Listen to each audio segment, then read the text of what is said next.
You saw the Xbox $80 price increase? You saw that? I saw it was mentioned. I didn't see the exact prices, as in like what they specifically have increased. Obviously, I'm aware that they've increased both physical, like the units, and the peripheral devices, but I didn't see the actual prices themselves. Though the Xbox Series X went up $100, dude. Ooh, Insane. oh, I'm looking at them right now.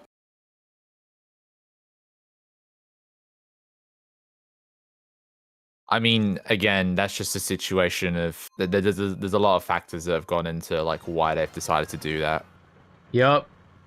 And there's not, I mean, there is like a few right answers, but there's also like not like one definitive answer as to why these prices have gone up.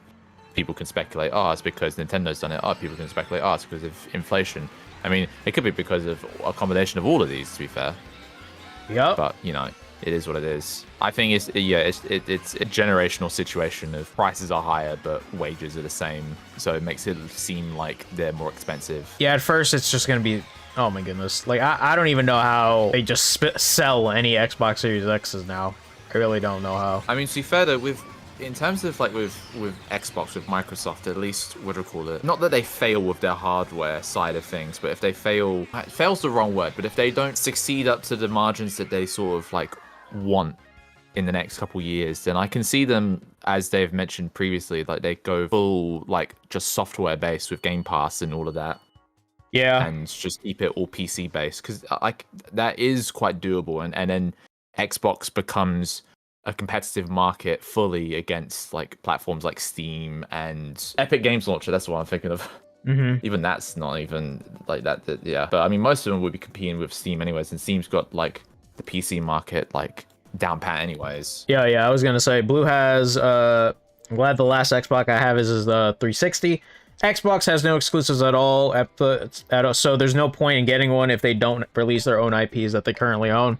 I feel like, though, the counterpoint to that is, while Xbox does not have exclusives, they do have Game Pass, which is, if anything, the one thing, or at least a couple of things, it's a very little list, at least something that they are in the net positive in.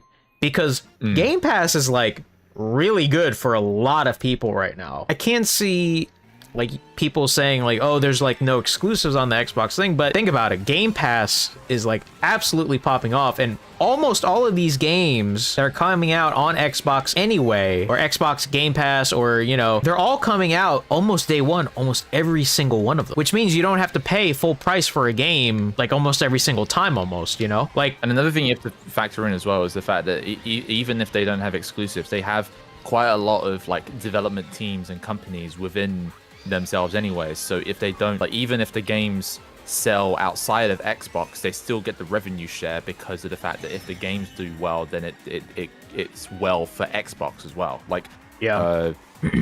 For a peak example right now, Doom: The Dark Ages, whilst it is going to be multi-platform as it has always been, its software is an Xbox exclusive company that they bought out years ago. Oh yeah, Bethesda. Yeah, Bethesda. Yeah, through through Bethesda. Through oh yeah, Microsoft. Yeah, there you go. And obviously they can with games like Doom, like Halo, they can also, like with Nintendo, where they do like the Legend of Zelda exclusive type merchandise or type material production lines of the games themselves. What the? You got stuck on that bomb. What the hell? Yeah.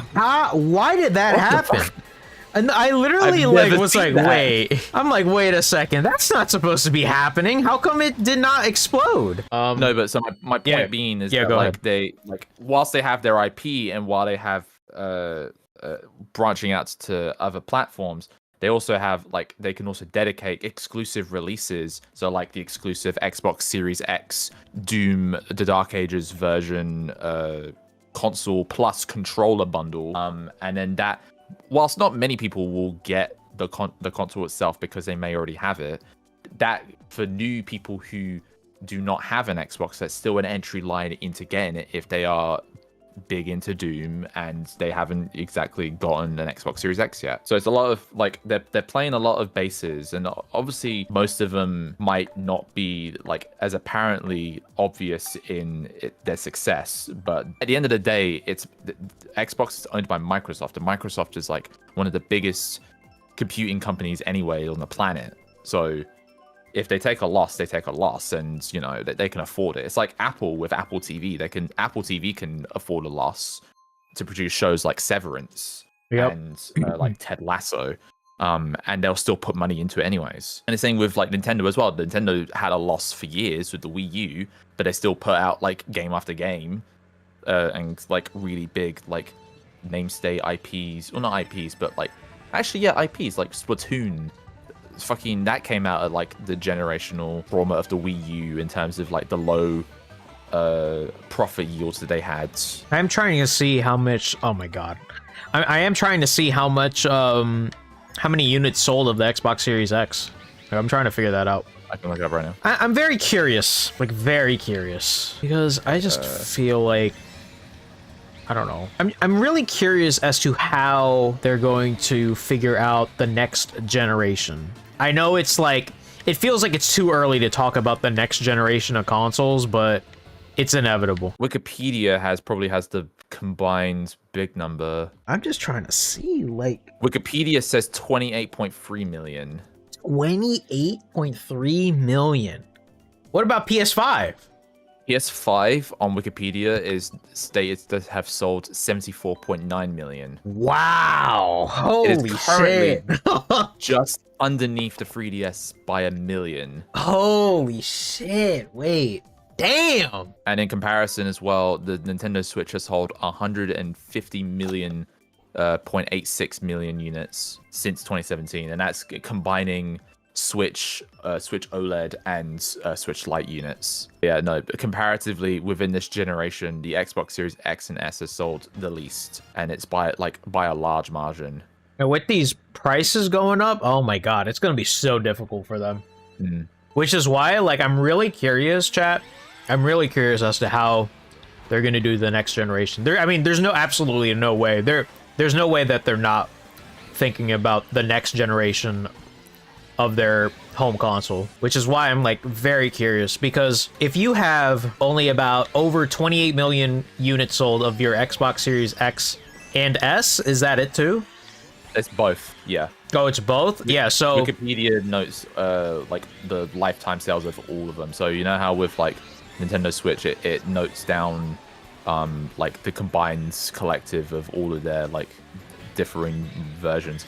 And what do we call it, with the Game Boy, it notes Game Boy and Game Boy Color because it's within that same generational period. If the Xbox Series X and S has only sold about over 28 million units from 2020, whereas the PS5 has sold over what, 74 million was it? Yeah, just literally just under 75. With this price increase as well of over $100, oh my goodness. I'm telling you, it's going to be really interesting with how this next generation and how they will handle it, because with the way physical media is looking right now, oh boy. I want to also note that according to Wikipedia and according to like because with Wikipedia, with the list of best-selling games consoles, it marks it down based off of like the highest to lowest.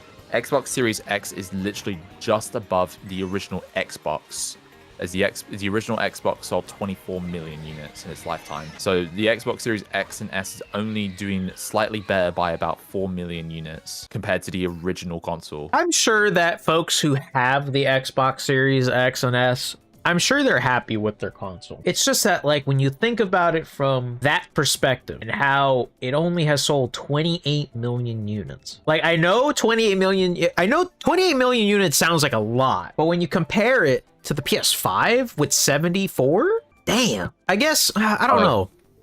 It's just that, like, I think it was like in 2023 where I potentially tried to get an Xbox Series S for Game Pass. That never came to fruition, but man, because the Xbox Series S is now $380 now. A digital only console, by the way. Oh my god, dude. Man, I should have I do have to correct myself. So Wikipedia, obviously it notes down where the source comes from. Xbox's statistics is based off of a review from September of 2024, whereas like the PlayStation is from February of 25. So the Xbox might just be slightly higher than it is stated on Wikipedia, but it's still within the same margins. So it's probably like 30, maybe. Estimate. Maybe just under, or maybe just around. Yeah. Which would then put it just above the Atari 2600. It's insane that the PS5 sold this well, especially back when console was released in limited supply from the pandemic. Yeah, that's true, but at the same time now though, you can definitely find an Xbox or a PS5 easily nowadays. Question is, does the PlayStation have games? I hear it doesn't have games. Look, man, I think it has games. Everyone just realizes that everything is just sold also on PC.